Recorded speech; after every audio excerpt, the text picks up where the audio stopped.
Mas o Nosso Lar, ele conta a história de um médico, né? Que é o André Luiz, e ele conta a experiência dele em forma de autobiografia, em forma de reportagem, a vida dele, o que aconteceu depois que ele passou pelos portais da morte. Então é a vida dele no mundo espiritual. E nós vamos pegar alguns trechos, é claro que a gente não vai contar toda a história, nós vamos pegar alguns trechos e entremeados a esses trechos, nós vamos trazer também a reflexão de Emmanuel através do livro Pensamento e Vida, que já foi dito aqui em outras palestras, que é uma cartilha usada no plano espiritual para os espíritos que querem reencarnar. Então eles estudam essa cartilha lá para reencarnar. Então a obra de Nosso Lar é a história de alguém que desencarnou e a cartilha é para quem vai reencarnar. E isso tudo nós vamos fazer uma reflexão para nós, que já estamos encarnados, o que a gente pode aproveitar disso tudo para a nossa vivência na Terra hoje, tá? Então vamos começar. Primeira coisa que nós vemos no Nosso Lar é a passagem de André Luiz para o mundo espiritual. Então, ele chega no mundo espiritual direto no lugar sombrio, num lugar deserto, num lugar frio, triste, feio, mal cheiroso, onde ele passa muita dificuldade. Então ele acorda numa zona bem complicada, que são chamadas as zonas inferiores. E há um trecho que ele diz assim, ele percebe que perdera tempo gozando a vida sem nada lhe retribuir. Descobre não ter se adestrado para a vida espiritual. André Luiz toma consciência de que ele não se adestrou para a vida espiritual. E nós? Será que nós estamos vivendo nessa terra com vistas a termos que retornar ao mundo espiritual? Ou nós estamos vivendo esquecendo, imaginando que nunca a morte vai bater a nossa porta? E outra coisa, e pode bater agora, daqui a pouco, daqui a algumas semanas, daqui a alguns meses, daqui a alguns anos. Será que nós estamos nos adestrando para o mundo espiritual?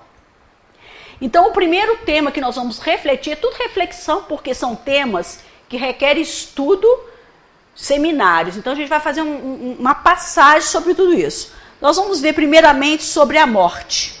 E lá no livro Pensamento e Vida, nós temos essa parte que Emmanuel fala o seguinte: a morte nos confere a certidão das experiências repetidas a que nos adaptamos, de vez que cada espírito, mais ou menos, se transforma naquilo que imagina.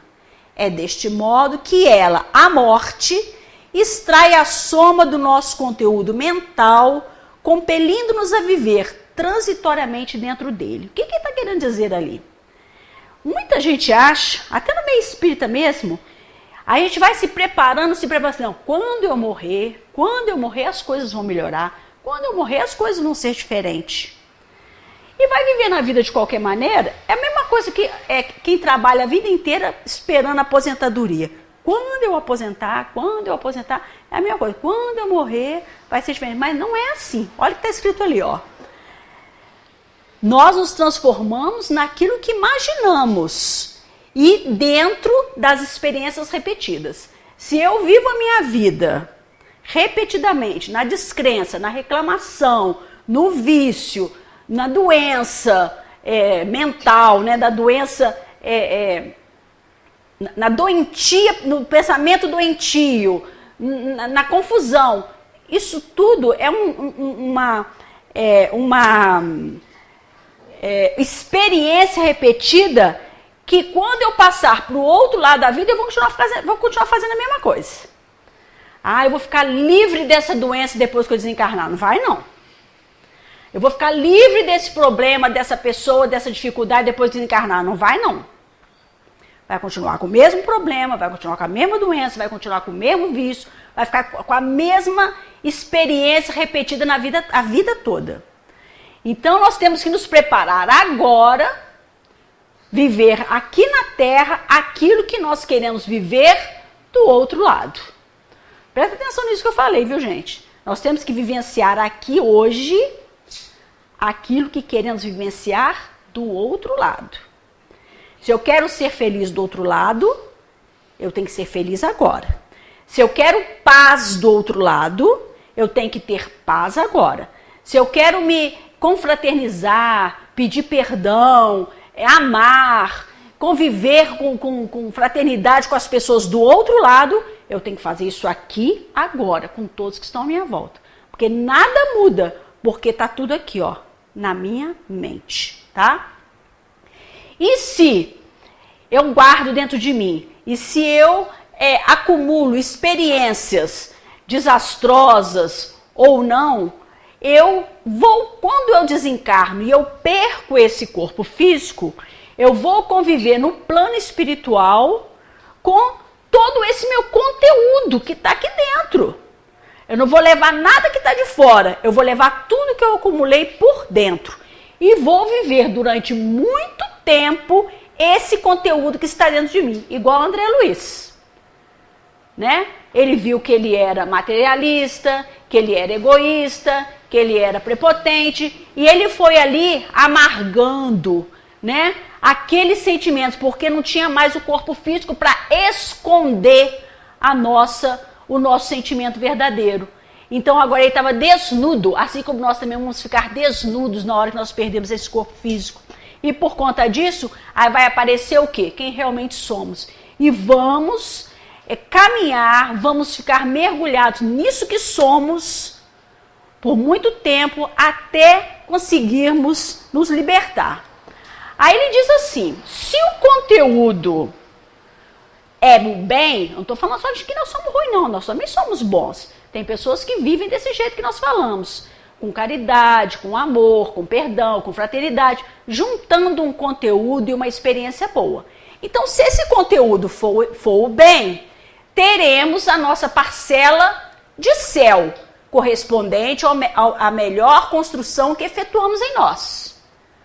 Mas, se esse conteúdo é o mal, estaremos necessariamente detidos na parcela de inferno, que corresponde aos males de nossa autoria, até que se extinga o inferno de purgação merecida, criado por nós mesmos na intimidade da consciência. Ah, eu vou para o inferno. Vai, mas que inferno que é? É o inferno consciencial, que nós criamos para nós mesmos. Eu costumo dizer que é a mesma coisa que lavar a roupa suja.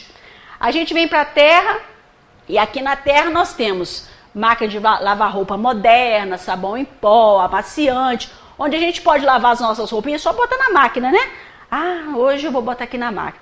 Se nós aproveitarmos muito bem essa lavação, né, essa limpeza da alma, a gente vai muito bem. Mas se a gente não conseguir trabalhar isso direito, nós vamos ter que lavar essa roupa suja no nosso inferno consciencial lá no umbral, igual o André Luiz. Só que lá não tem máquina de lavar roupa, lá é tanque. É tanque, sabão em pedra, você vai ter que ralar, né? E vai passar aperto, tem pouca água, não tem muita água. Então a gente vai passar o aperto lá até conseguir lavar toda aquela roupa suja, até extinguir aquele inferno que existe em nós mesmos. E outra coisa, criados por nós mesmos, de nossa autoria. Porque isso é um trabalho individual.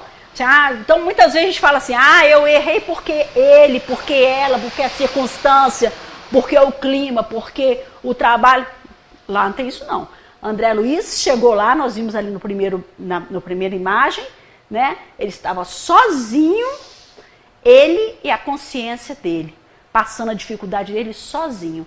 É claro que ele estava acompanhado de alguns mentores, mas ele não enxergava. Porque quando a gente está na nossa dor, a gente esquece, né, de que nós podemos nos dirigir ao Pai Maior.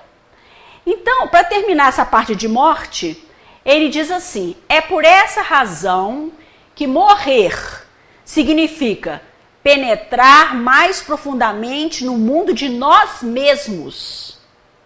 Olha o que o Emmanuel fala com a gente. Penetrar mais profundamente no mundo de nós mesmos. É você se enxergar por dentro. É você olhar quem você é realmente. Morrer é isso. Consumindo longo tempo em despir a túnica de nossos reflexos menos felizes, metamorfoseados em região alucinatória, decorrente do nosso monoideísmo na sombra. Aqui que está falando o seguinte, que se nós aprofundando em nós mesmos, igual vamos pensar no André Luiz, então ele tinha toda uma escuridão, uma sombra para resolver. E ele passou 8 anos no umbral, num monoideísmo, numa monoideia. Então ele tinha que se transformar, se metamorfosear na sombra, naquela região alucinatória em que ele se encontrava.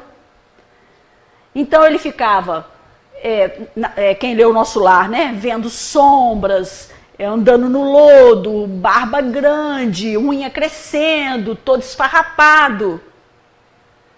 Por quê? Ele pensava assim dele, ele estava com a ideia, uma monoideia, só pensando naquilo, só na tristeza, só lamentando, só gritando, só fugindo. Então, nós podemos agir assim também, ou, simplesmente nos transferindo de plano, melhorando o clima de nossos reflexos ajustados ao bem, avançando em degraus consequentes para os novos horizontes da ascensão e da luz. Gente, não somos obrigados a passar pelo umbral, não. Por isso que o Nosso Lar é uma lição para nós. Se nós não queremos vivenciar o que o André Luiz vivenciou, então vamos trabalhar agora para que isso não aconteça. E como nós vamos trabalhar isso agora? Olhe no espelho, fala, espelho, espelho meu. Quem sou eu? E começar a trabalhar o nosso interior, trabalhar a nossa vivência diária, e começar a adotar a cartilha do Evangelho, ser feliz, ter vistas e adestramento para o mundo espiritual, porque nós já estamos na vida imortal, nós já estamos nela. Nós não estamos vivendo aqui esperando a vida, não, nós já estamos na vida. Nós já estamos na vida imortal, já fomos criados e agora nós já temos a eternidade pela frente, já estamos nela. Então eu não tenho que fazer aqui para esperar, não, eu vou fazer agora, perdoar agora, conviver agora, eliminar as coisas que não estão bem dentro de mim, trabalhar a minha transformação íntima, etc. Para não acontecer como aconteceu com o André Luiz. Até aí está tudo entendido? Alguém quer mais alguma coisa sobre a morte? Não, Então vamos seguir. Aí o que acontece? André Luiz, depois de muito sofrer, de muito penar e já muito desgastado com aquela situação, ele começa a vislumbrar. Opa, deve haver alguma coisa além disso tudo, um poder maior.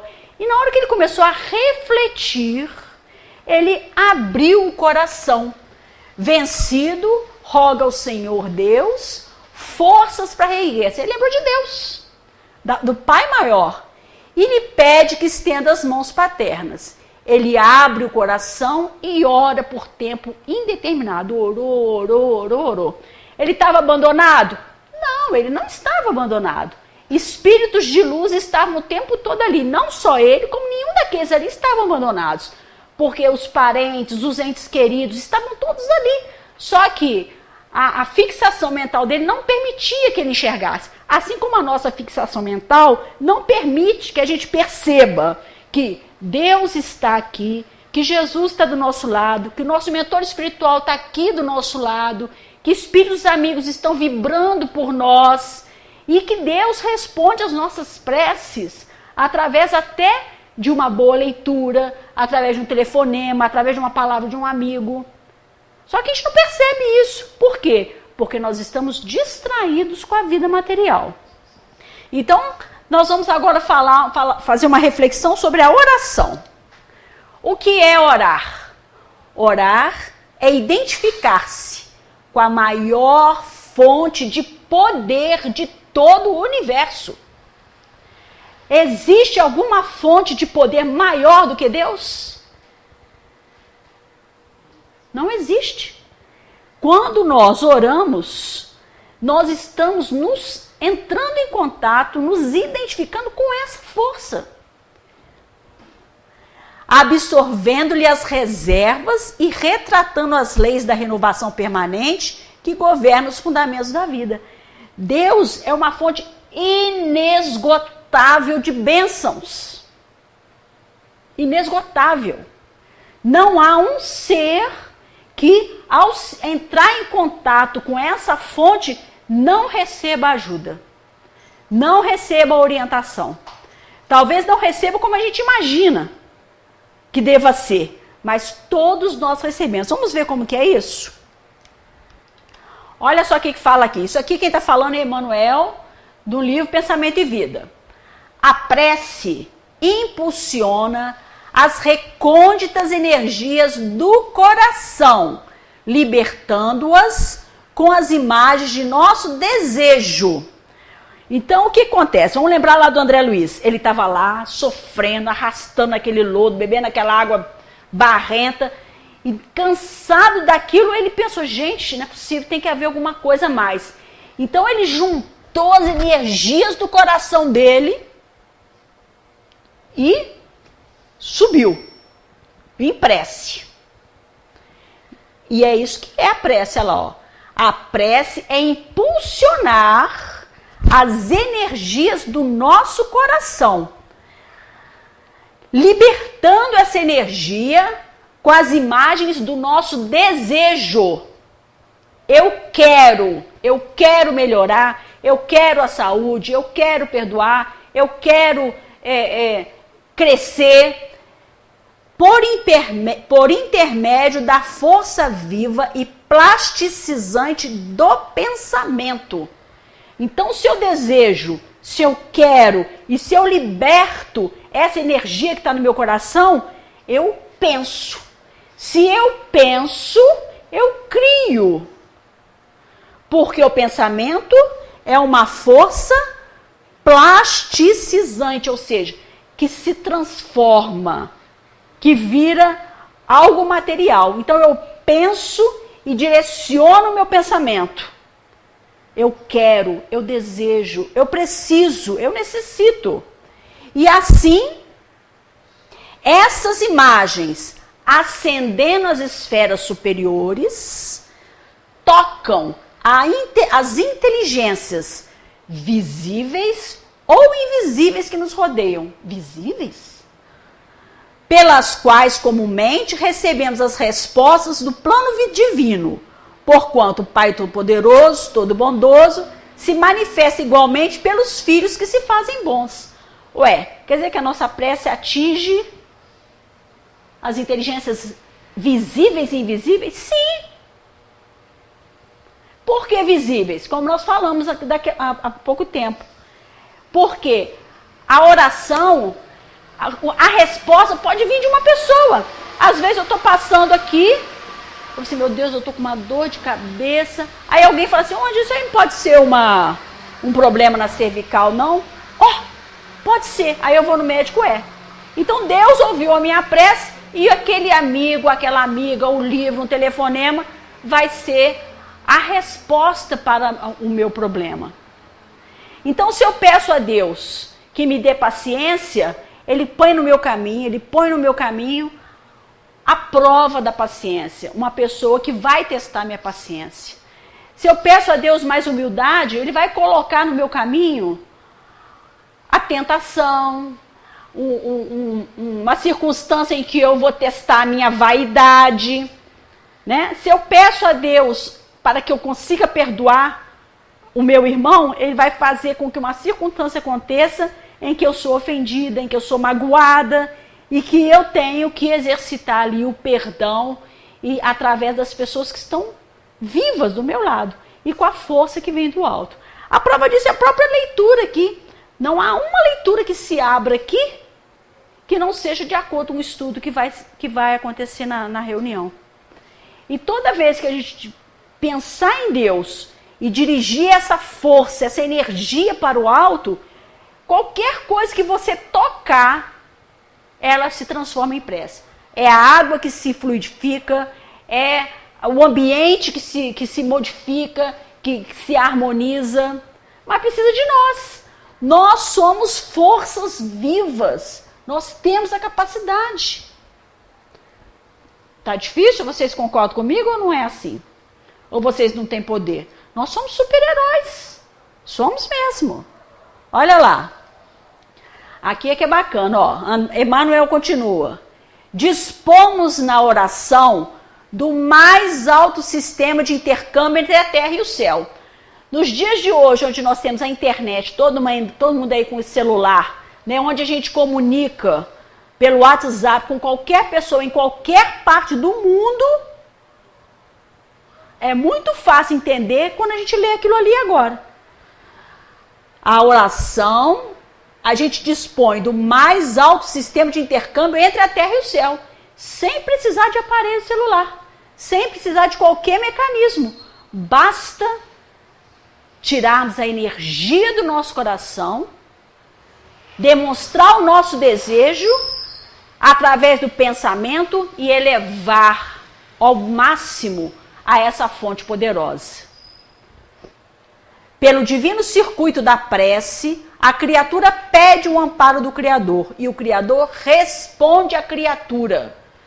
Pelo princípio inelutável da reflexão espiritual, estendendo-lhe os braços eternos, a fim de que ela se erga dos vales da vida fragmentária para os cimos da vida vitoriosa. O que ele está falando aqui? Eu lembro de uma passagem da Madre Teresa de Calcutá, que ela está assim, em silêncio, quietinha, aí alguém pergunta, você está fazendo o quê? Eu estou conversando com Deus. E o que você está falando com ele? Nada. Estou em silêncio. E aí está te respondendo, tá, o que ele está falando? Nada também, ele está em silêncio. O que isso significa? Que a prece faz com que a gente faça uma reflexão espiritual. Às vezes, quando você está fazendo a prece, conversando com Deus, vai chegando para a gente aquela reflexão, pois é, mas eu devia ser mais calmo mesmo, eu devia trabalhar um pouco mais, eu devia servir um pouco mais, eu devia ter mais paciência com meu filho, devia ter mais paciência com a minha vizinha, eu devia, de repente, começar a dar bom dia. Então, através da própria conversa com Deus, nós vamos chegando a uma reflexão, porque é assim que Ele responde. Ele responde em nós mesmos e nas pessoas que estão à nossa volta.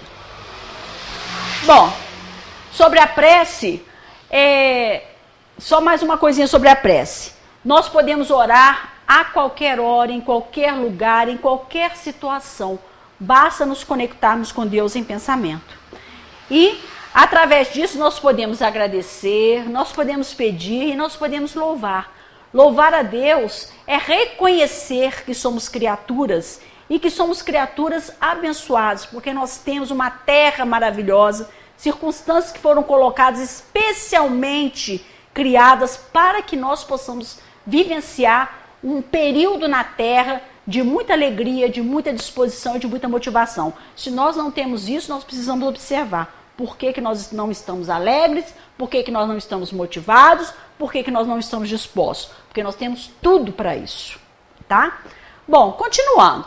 André Luiz foi resgatado, né? O ministro Clarencio foi lá, né? Porque de tempos em tempos tem aquela caravana que vai,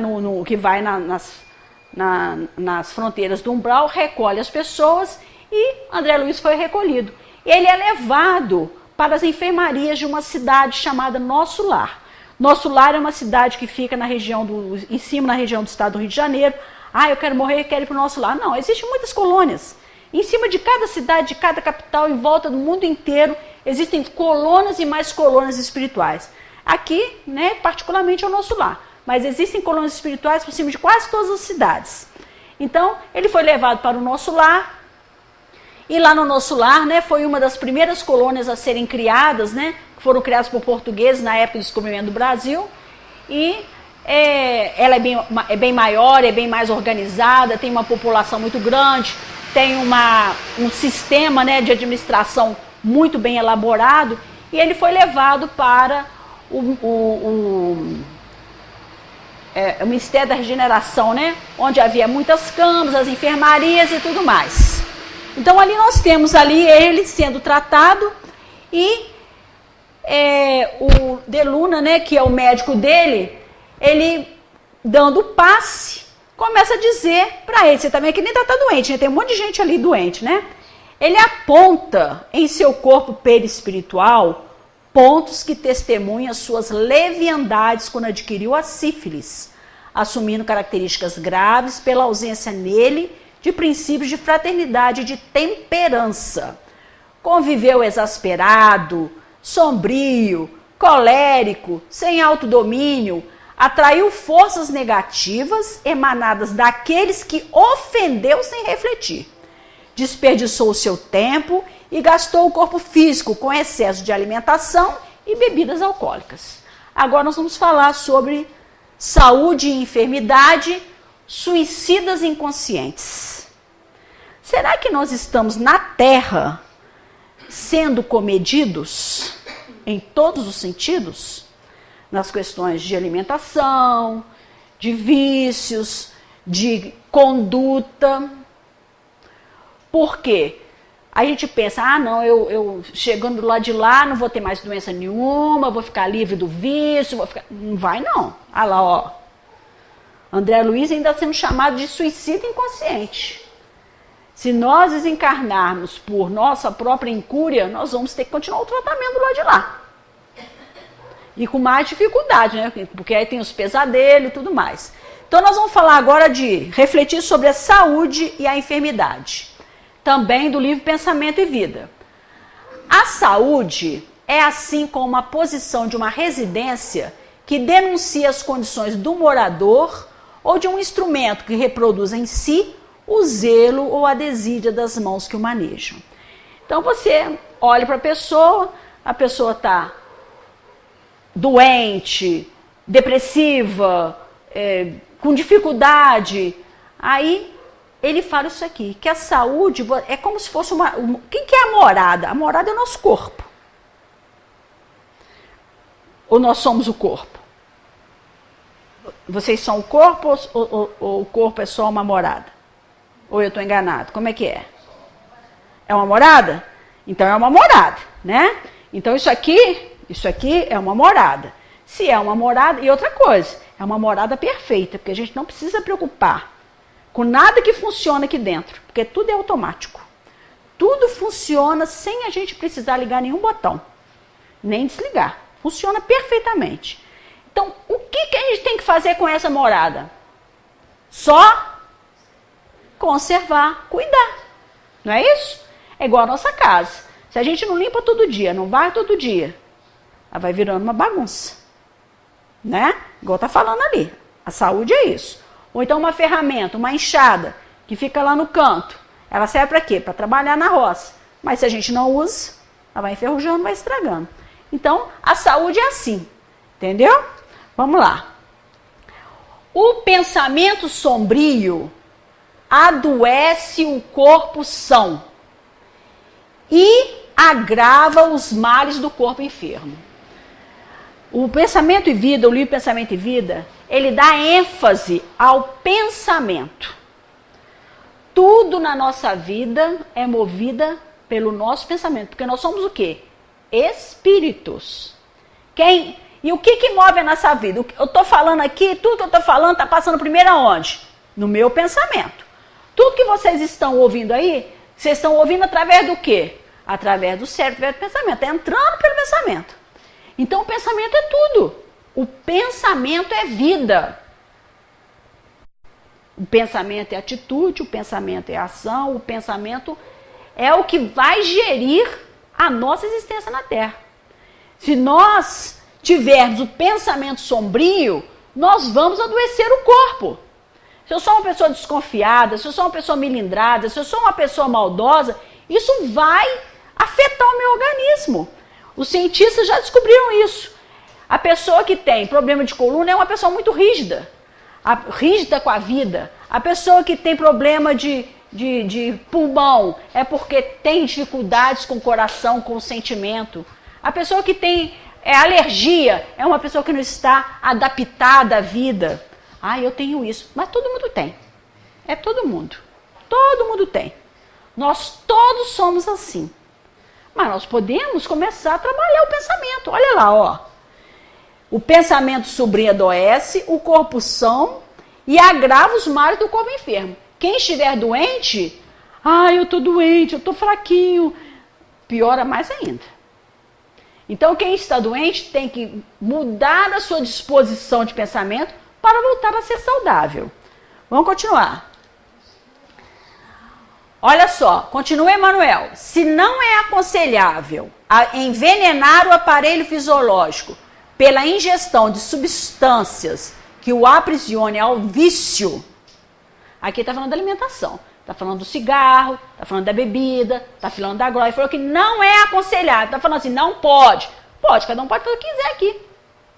Pode fumar à vontade, pode beber à vontade, pode se viciar à vontade, mas não é aconselhável, porque isso aqui é o quê? Uma máquina perfeita que Deus nos deu e que nós deveríamos devolvê-la em perfeito estado, sem estragar essa máquina, com vícios, por exemplo. É imperioso evitar também os desregramentos da alma, que lhes impõem desequilíbrios aviltantes, quais sejam aqueles auridos nas decepções e nos dissabores que adotamos por flagelo constante no campo íntimo. O que ele está querendo falar com isso aqui? Agora que vem, ó. Cultivar melindres. Tem gente que se melindra com tudo. Quem se melindra não consegue nem trabalhar, né? Principalmente dentro da doutrina espírita. A gente vê isso muito nos templos espíritas, nas igrejas, né? Pessoas melindrosas. Cultivar melindres, desgosto. Eu sou tão desgostoso da vida. Que isso, gente? Olha que vida maravilhosa, que terra maravilhosa, o ar, as florestas, tudo aqui à nossa disposição. Por que a gente vai ficar desgostoso? Irritação. Isso aí não tem jeito, né?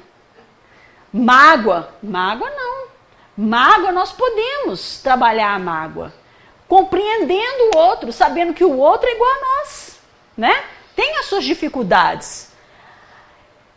Tudo isso é o mesmo que semear espinheiros magnéticos e adubá-los no solo emotivo de nossa existência.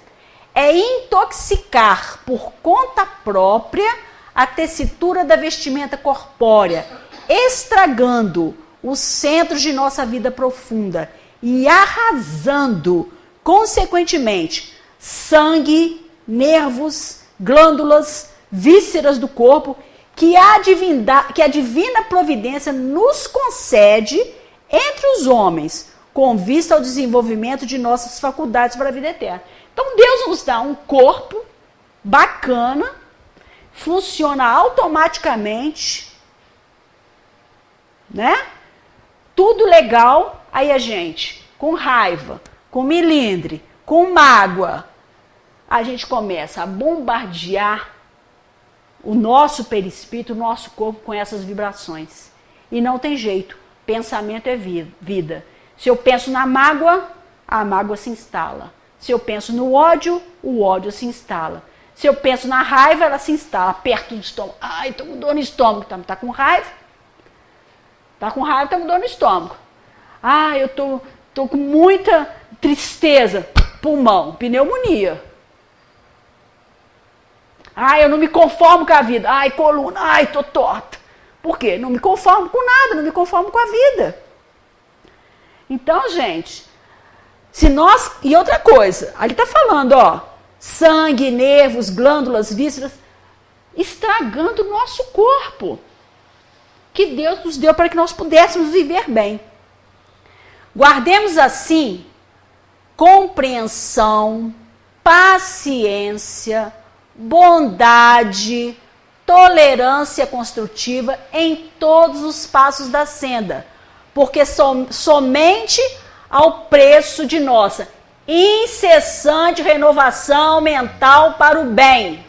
Vou repetir. Incessante renovação mental para o bem, com o apoio do estudo nobre e do serviço constante. não basta se renovar, temos também que agir no bem. É que superaremos o domínio da enfermidade, aproveitando os dons do Senhor e evitando os reflexos letais que se fazem acompanhar do suicídio indireto. Aí chega lá igual o André Luiz, você é um suicida, você é um suicida. Como que eu sou suicida? Não fiz nada. Fez sim. Estragou o organismo, tanto físico quanto perispiritual.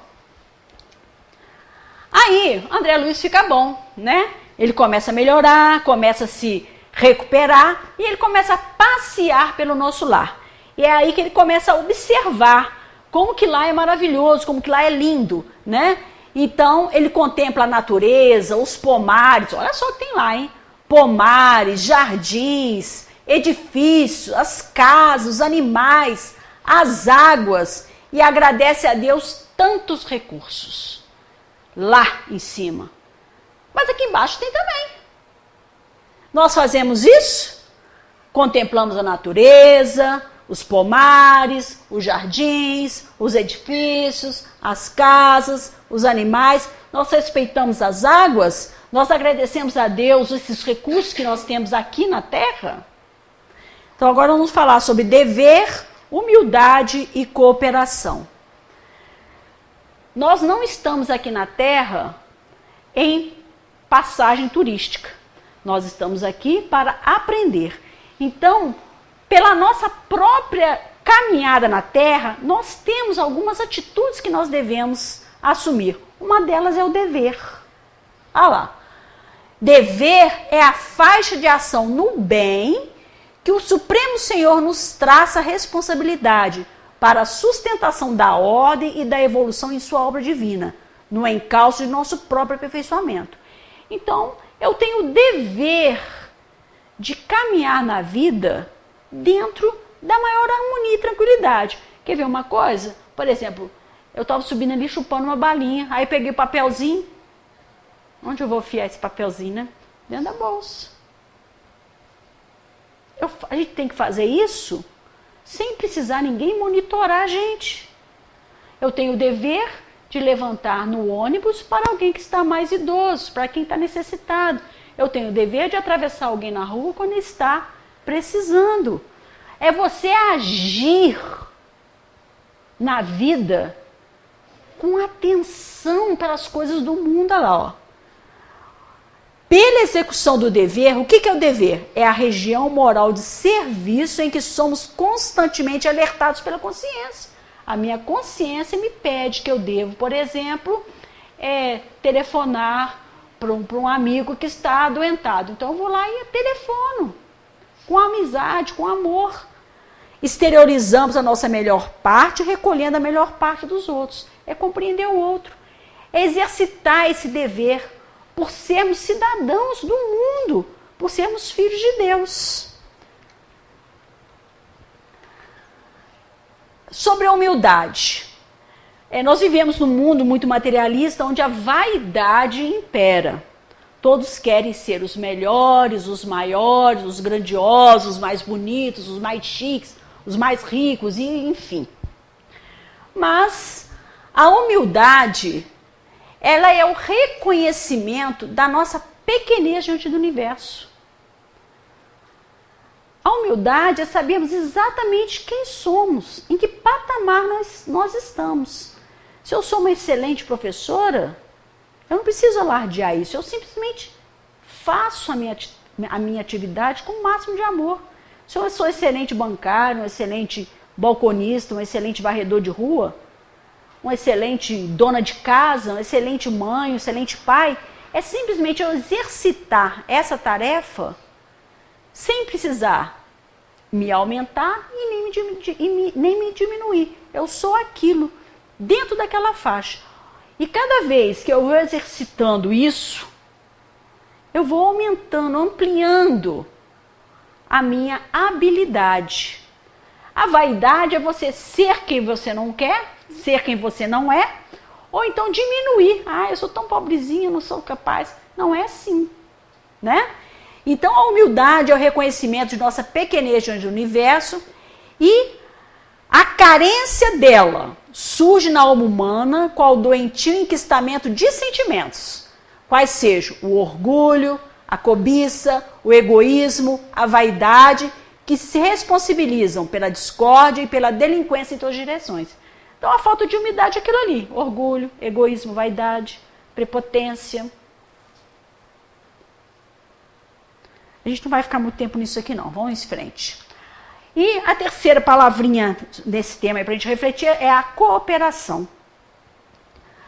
A cooperação espontânea é o supremo ingrediente da ordem, da glória divina, as balizas subatômicas. O universo pode ser definido como sendo uma cadeia de vidas que se entrosam na grande vida.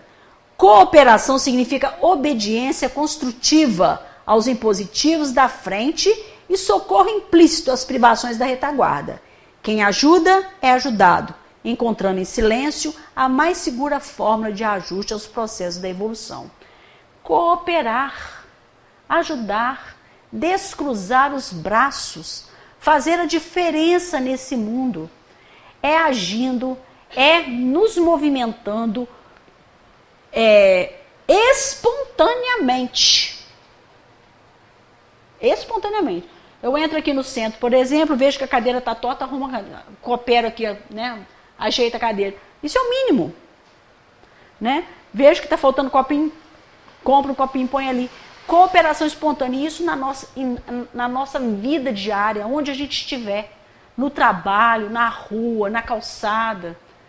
É se movimentar, é descruzar os braços e fazer alguma coisa espontânea, ajudando, porque a vida, ali está falando, a vida é movimento, desde o subatômico até os infinitos, tudo se move, tudo coopera na grandiosidade do universo.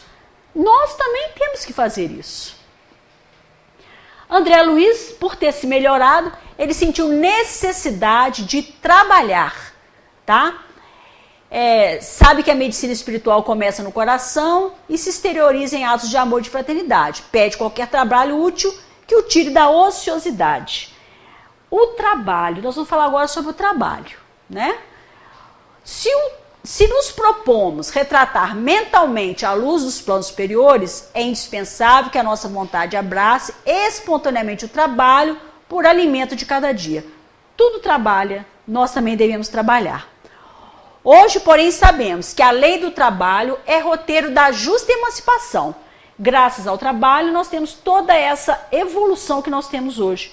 Se não fosse, né, toda essa trabalho, a experiência, a pesquisa de homens e mulheres, cientistas, médicos, nós não estaríamos no patamar que estamos hoje de tecnologia, né?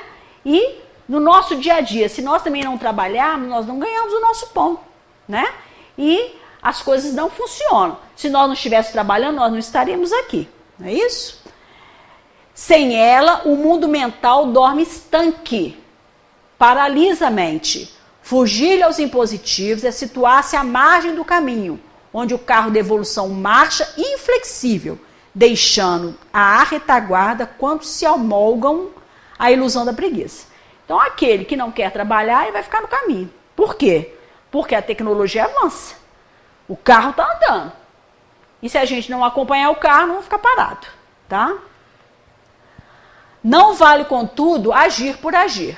Além do trabalho obrigação, que nos remunera de pronto, é necessário nos atenhamos ao prazer de servir. Existe um outro tipo de trabalho.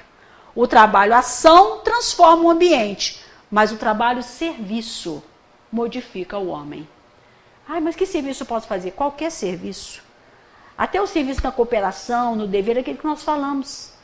Né? Se voluntariar, ajudar as pessoas. E a gente pode fazer isso em qualquer lugar, em qualquer situação onde nós estivermos. Tá? E nos círculos mais elevados do espírito, o trabalho não é imposto. A criatura consciente da verdade compreende que a ação no bem é ajustamento às leis de Deus e a elas rende por livre vontade. Então, quando a gente vai elevando o nosso espírito, quando a gente vai evoluindo, nós vamos percebendo que há necessidade de trabalhar. Ficar parado é muito ruim, gente. A gente vê aqui, né? A gente tem aqui um trabalho aqui de artesanato, as senhoras vêm aqui costurar, bordar. Ai, quando sai daqui, ai, nossa, como é que o tempo passou rápido, que coisa mais linda que nós vemos. Gente, é muito bom trabalhar, é muito bom ser útil, é muito bom servir. A vida passa, o tempo passa e a nossa mente, o nosso espírito se renova. É muito ruim ficar estagnado, parado. Quem fica parado, quem não trabalha, quem não quer pensar, quem não quer estudar, adoece. Nós vimos ali atrás, né? Então é importante o trabalho. Aí o André Luiz, ele chega no plano espiritual, ele praticamente está sem parente lá em cima, né? Porque o pai está no umbral. As irmãs estão, algumas estão no umbral, outras estão encarnadas, enfim.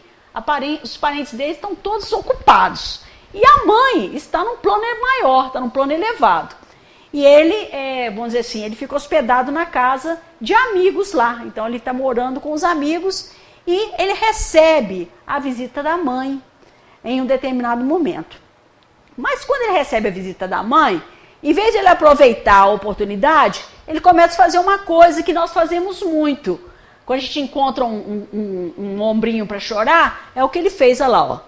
A mãe lembra do prejuízo das queixas íntimas. Porque ele começou, mãe, mas eu sofro muito, ainda dói muito, eu tô com saudade da família, eu não gostei nada de ter ficado no umbral, não sei o que está acontecendo comigo. Começa a reclamar, chorar, reclamar. Aí a mãe, né, vai e fala, né?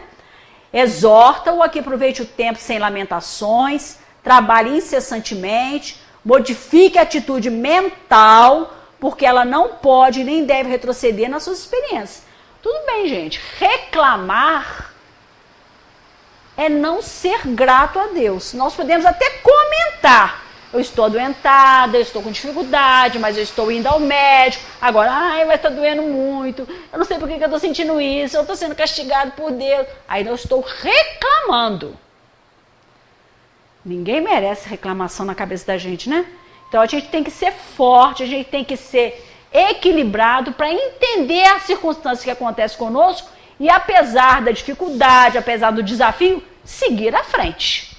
Então, no plano espiritual, nós temos a condição também de encontrar os entes queridos. Então, se nós temos condições de encontrar os entes queridos aqui, e aqui embaixo? Nós estamos lidando com os nossos entes queridos como?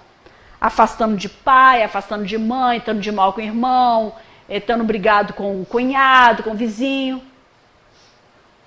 A família é importantíssima em nossas vidas. Se nós pudermos nos aproximar, nos retratar com os membros da nossa família, mesmo os mais complicados, vamos tentar fazer isso aqui, agora, para que a gente não vá para o plano espiritual com carências, com dificuldades, com, eu devia ter pedido perdão, não pedi, agora já está do lado de lá, do lado de cá. Então, vamos fazer isso aqui agora. Vamos tentar nos aproximar, mas ele é muito difícil. Mas a gente vai com jeitinho, aproveita uma festa, manda um buquezinho de flor, manda um bilhetinho, manda um presentinho, ou passa um WhatsApp de um bom dia, bota uma carinha, um memezinho, né, com um coraçãozinho. Vamos fazer isso aqui agora, para que a gente depois não passe a dificuldade dessa distância, porque quando a pessoa parte para o outro lado, ou quando nós partimos para o outro lado, a gente não sabe quando que a gente vai encontrar de novo com os nossos entes queridos, tá? E o tempo passa e o André Luiz recebe a autorização para visitar a família na Terra. Mas o que acontece? Ele vem e leva um susto. Olha o que aconteceu. Ele descobre que a esposa dele tinha casado, de novo. Olha lá. Aí ele descobre que a esposa tinha casado, já tinha um segundo marido, e que esse segundo marido estava doente. Ele estava doente fisicamente e também assediado por entidades inferiores.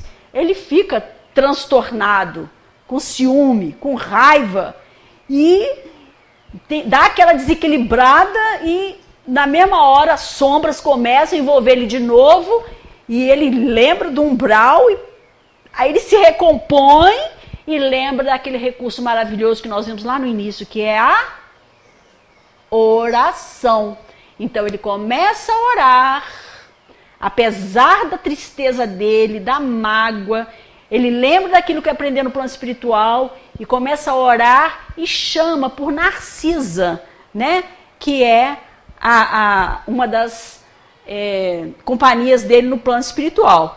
E ele conversa com ela, e eles começam a ver aquela situação, ver que a esposa está muito triste, né? Porque ela fala assim, eu vou perder meu outro marido. Então ele começa a perceber que a família é mais do que a família consanguínea. Então ele começa a enxergar na família como sendo uma grande humanidade, todos irmãos. E consegue começar a vibrar para aquele ser que estava ali, aquele marido, né? E começa a orar por ele e ajudar no afastamento das entidades e na recuperação da saúde, o que eles obtêm sucesso com isso, né? Então nós vamos falar agora aqui um pouquinho da família. Temos no grupo doméstico os laços de elevação e alegria que já conseguimos tecer por intermédio do amor louvavelmente vivido, mas também as algemas de constrangimento e aversão, nas quais recolhemos de volta os clichês inquietantes que nós mesmos plasmamos na memória do destino e que necessitamos desfazer à custa de trabalho, sacrifício, paciência e humildade. Mas ele é muito enjoado. Trabalho, sacrifício, paciência, humildade. Mas eu não aguento aquela família. Trabalho, sacrifício, paciência, humildade. Se não for desse jeito, na outra reencarnação o que acontece? Vem todo mundo de novo. Todo mundo junto. De novo. E de novo, e de novo, e de novo.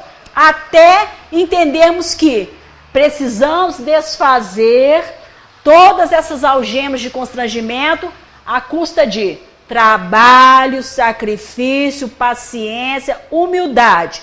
Recursos novos com que faremos uma nova produção de reflexos espirituais.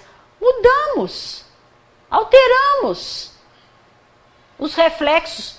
Em vez de ser constrangimento, vamos ter laços de elevação e de alegria, suscetíveis de anular os efeitos da nossa conduta anterior, conturbada e infeliz.